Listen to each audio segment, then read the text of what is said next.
series of letters making further claims to a UFO author.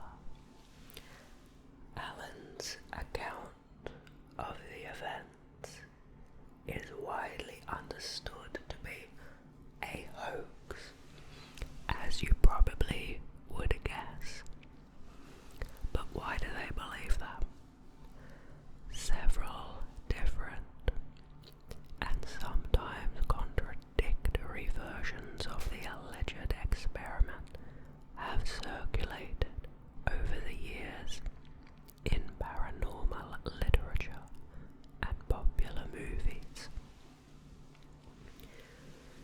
The US Navy maintains that no such experiment was ever conducted, that the details of the story contradict well-established facts about the USS Eldridge, and that the physics the experiment is claimed to be based on are non-existent. Now to the origins of the story. The story of a Philadelphia experiment originated in the late 1955, as we know, as Carl Allen sent an anonymous package marked Happy Easter, containing a copy of Morris K. Jessup's book, The Case for the UFO Unidentified Flying Objects, to the U.S. Office of Naval Research. The book was filled with handwritten notes in its margins, written with 3 different shades of blue ink, appearing to detail a debate among 3 individuals, only one of whom is given a name, Jemmy. They commented on Jessup's ideas about the propulsion for flying saucers, discussed alien races, and expressed concern that Jessup was too close to discovering their technology. The commentators referred to each other as gypsies and discussed 2 different types of people living in outer space.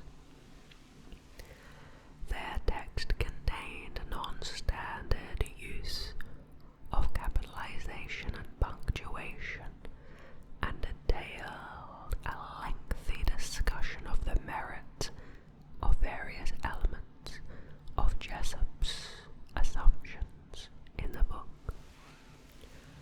Really, aside from it being quite interesting for Carl to author this, it's a bit creative of a fiction, of course. I'm under the assumption that he created it, but a novel where 3 authors have a conversation in marginalia. That's pretty creative and fun. There were oblique references to the Philadelphia experiment. One commenter reassures his fellow annotators who have highlighted a certain theory which Jessup advanced. Shortly thereafter, in January 1956, Allen began sending a series of letters to Jessup, using his given name as well as Carlos Miguel Allende. The first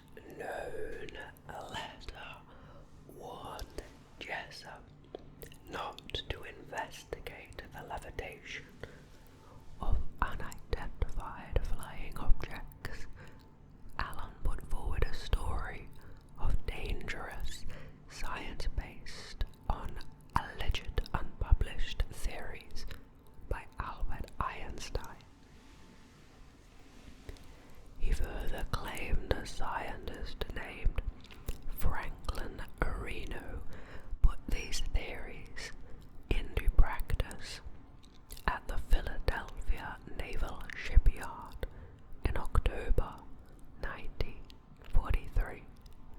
Allen claimed to have witnessed this experiment while serving aboard the SS Andrew Furises. In Allen's account, a destroyer escort was successfully made invisible, but the ship inexplicably teleported to Norfolk, Virginia, for several minutes and then reappeared in the Philadelphia yard. The ship's crew was supposed to have suffered various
successful.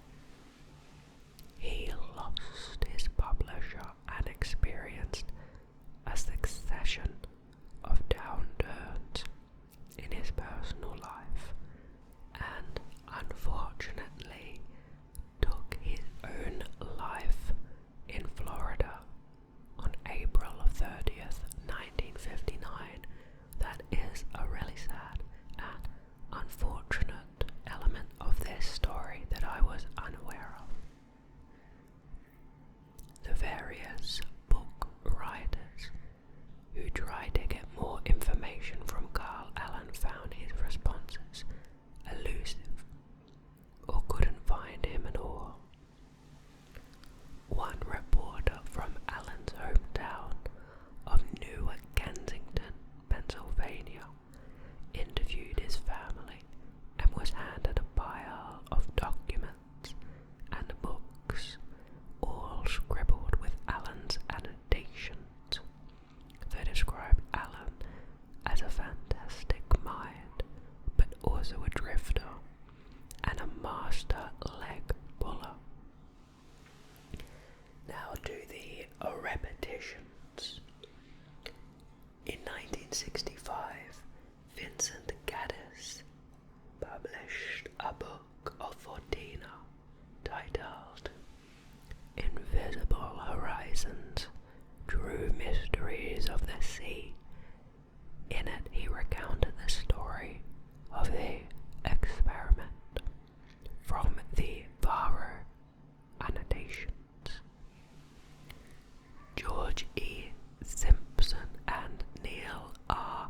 Berger published a 1978 novel titled Thin Air. In this book, set in the present day, a Naval Investigative Service officer investigates several threads linking wartime invisibility experiments to a conspiracy involving matter transmission technology. There seem to be a good few stories and ideas and conspiracies referencing this. Large-scale popularization of the story came about in 1979 when the author Charles Berlitz, who had written a best-selling book on the Bermuda Triangle, and his co-author, ufologist William L. Moore, published the Philadelphia Experiment Project Invisibility, which purported to be a factual account. The book expanded on stories of bizarre happenings, lost, unified field theories by Albert Einstein, and government cover-ups, all based on the Allen letters to Jessup. Moore and Berlitz devoted one of the last chapters in the Philadelphia Experiment Project Invisibility to the force fields of Townsend Brown, namely the experimenter and then U.S. Navy technician Thomas Townsend Brown. Paul LaViolette's 2008 book, Secrets of Anti-Gravity Propulsion, also recounts some mysterious involvement of Townsend Brown. The story was adapted into a 1984 time travel film called The Philadelphia Experiment, directed by Stuart Raphael, though only loosely based on the prior accounts of the experiment. It served to dramatize the core elements of the original story. In 1989, Alfred Bielek claimed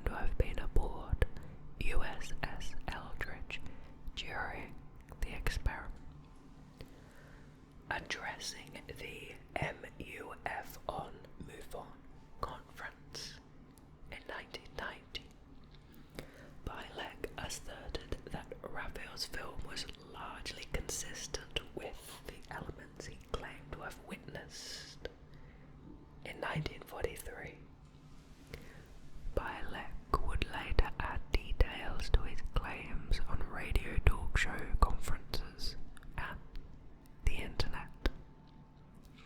Now, to the general synopsis, it's important to note several different and sometimes contradictory versions of the alleged experiment have circulated over the years. The following synopsis recounts key story points common to most accounts. The experiment was allegedly based on an aspect of some unified field theory, a term coined by Albert Einstein to describe a class of potential theories.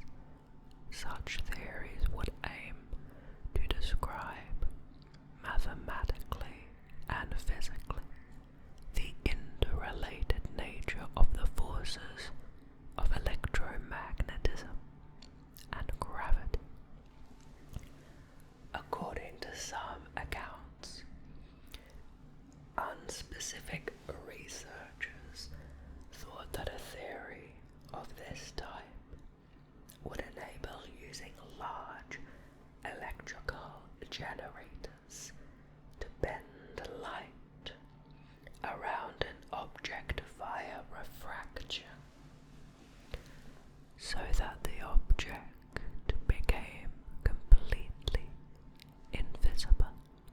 The Navy regarded this as of military value, and it sponsored the experiment.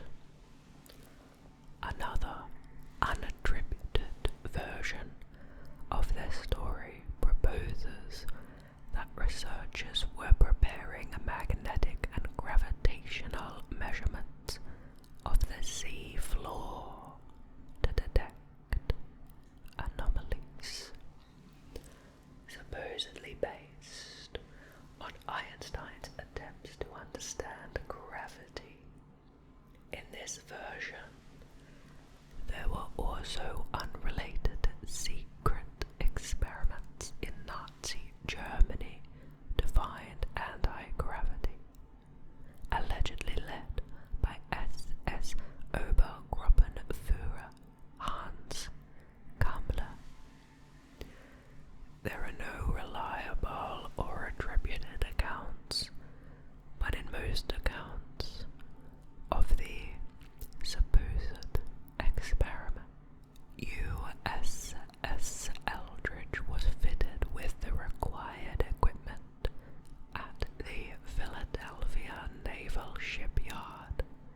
Testing began in the summer of 1943, and it was supposedly successful to a limited extent. One test resulted in Eldridge being rendered nearly invisible, with some witnesses reporting a greenish fog appearing in its place. Crew members complained of severe nausea afterwards. Allegedly, when the ship reappeared, some sailors were embedded in the metal structures of the ship, including one sailor who ended up on a deck level below where he began and had his hand embedded in the steel hull of the ship, as well as some sailors who went completely bananas. There is also a claim the experiment was altered after that point at the request of the Navy, limiting it to creating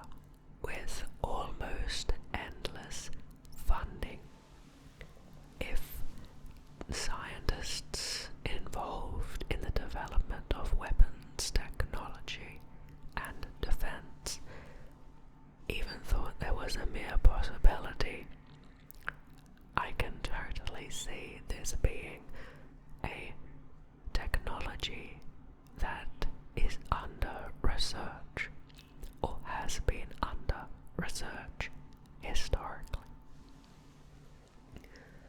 Other versions of the story give the date of the experiment as October 28, 1943. In this version, Eldridge not only became invisible, but disappeared from the area and teleported to Norfolk, Virginia, over 200 miles, 320 kilometers away. It is claimed that Eldridge sat for some time in view of men aboard the ship SS Andrew Furuseth, whereupon Eldridge vanished and then reappeared in Philadelphia at the site it had originally occupied. Many versions of the tale include descriptions of serious side effects for the crew.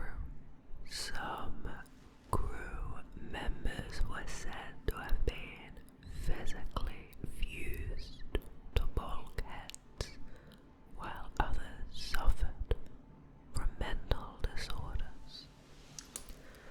Some rematerialized inside out, and still others vanished.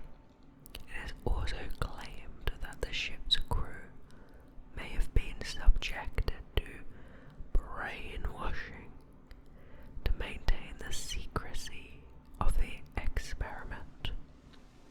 Now, what evidence do they actually have? I've been enjoying the perhaps fictional elements of the story, but I've been enjoying it as a story. But what legitimacy? Let's see.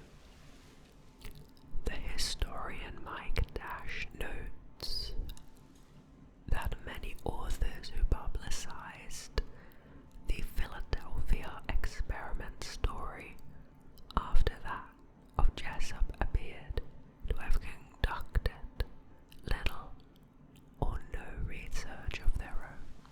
Through the late 1970s, for example, Allen was often described as mysterious or difficult to locate, but Gorman determined Allen's identity after only a few telephone calls, so perhaps that was their cover as to why they weren't really getting in touch. Others speculated that much of the key literature emphasizes dramatic embellishments rather than pertinent research. Berlitz and Moore's account of the story claimed to include factual information, such as transcripts of an interview with a scientist involved in the experiment, but the story has also been criticized for plagiarizing key story elements from the novel Thin Air, which was published a year earlier, and now to misunderstanding of documented naval experiments. Personnel at the 4th Naval District have suggested that the alleged event was a misunderstanding of routine research during World War II at the Philadelphia Naval Shipyard. One theory is that the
result of his mental illness.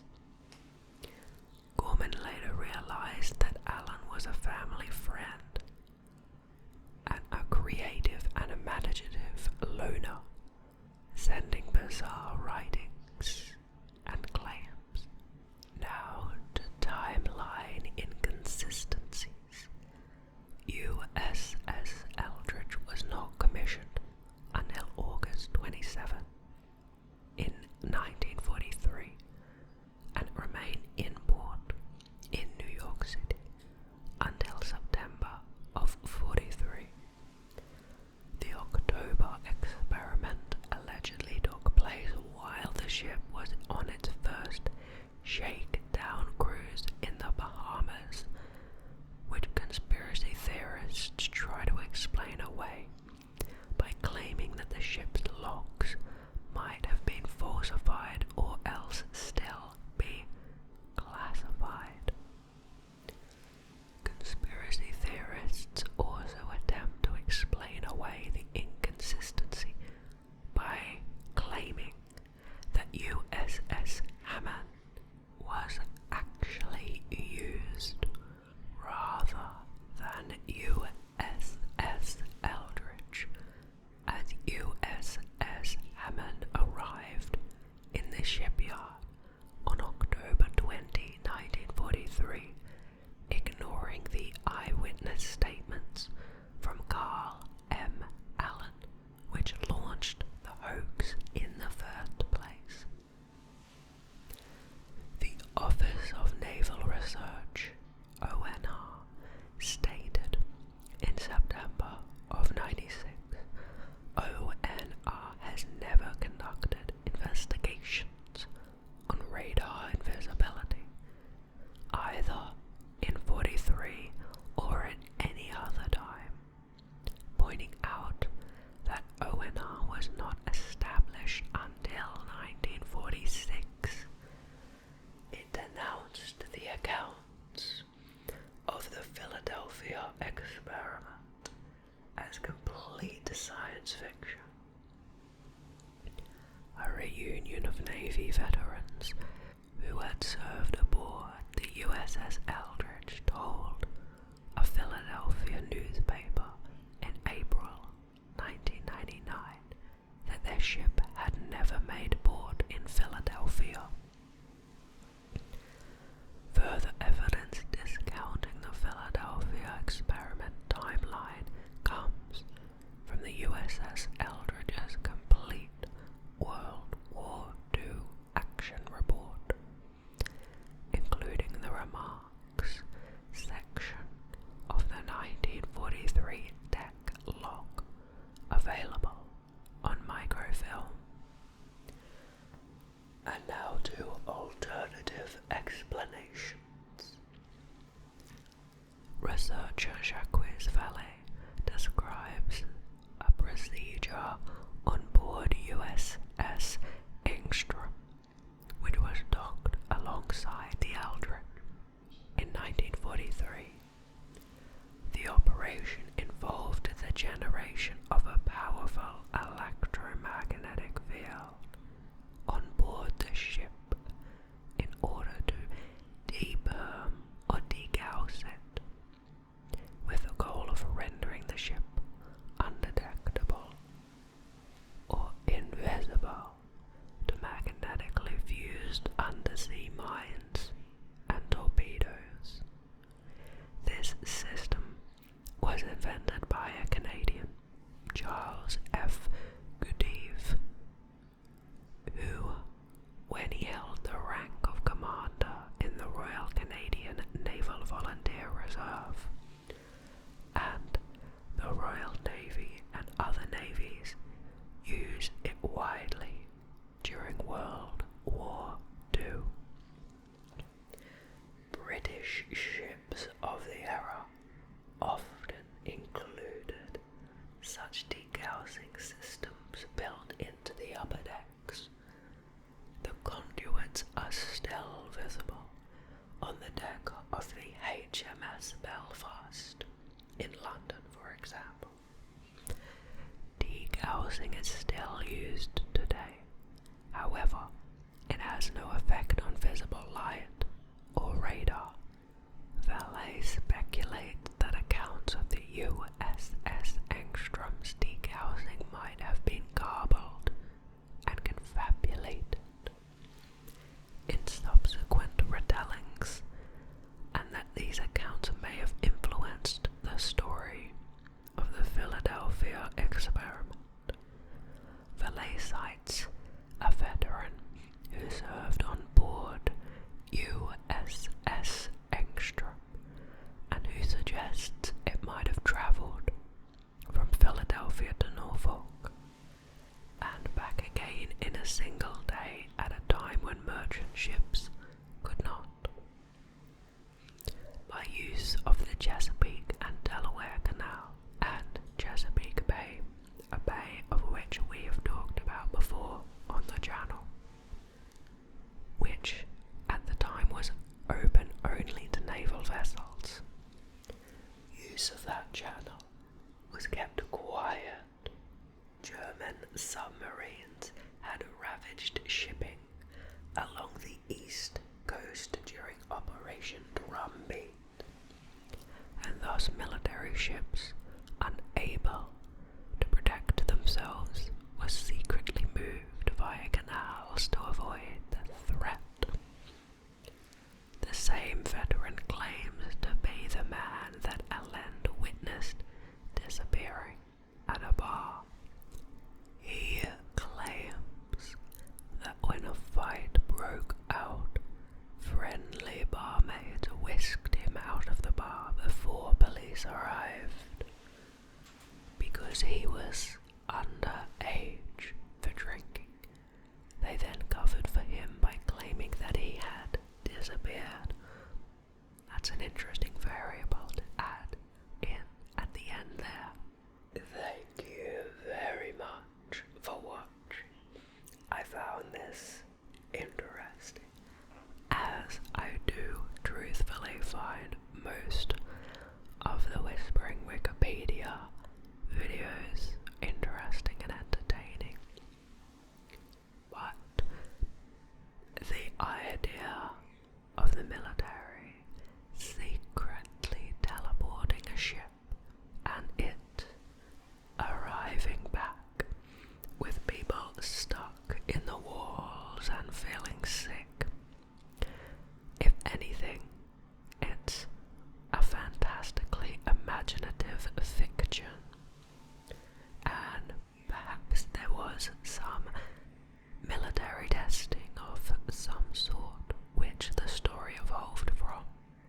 Of course, I don't have any personal knowledge, and so I would feel uncomfortable forming a full opinion on what I think happened. But I think it's probably safe to assume that the American government has not secretly had the ability to teleport ships for 70 years behind the scenes. I think they'd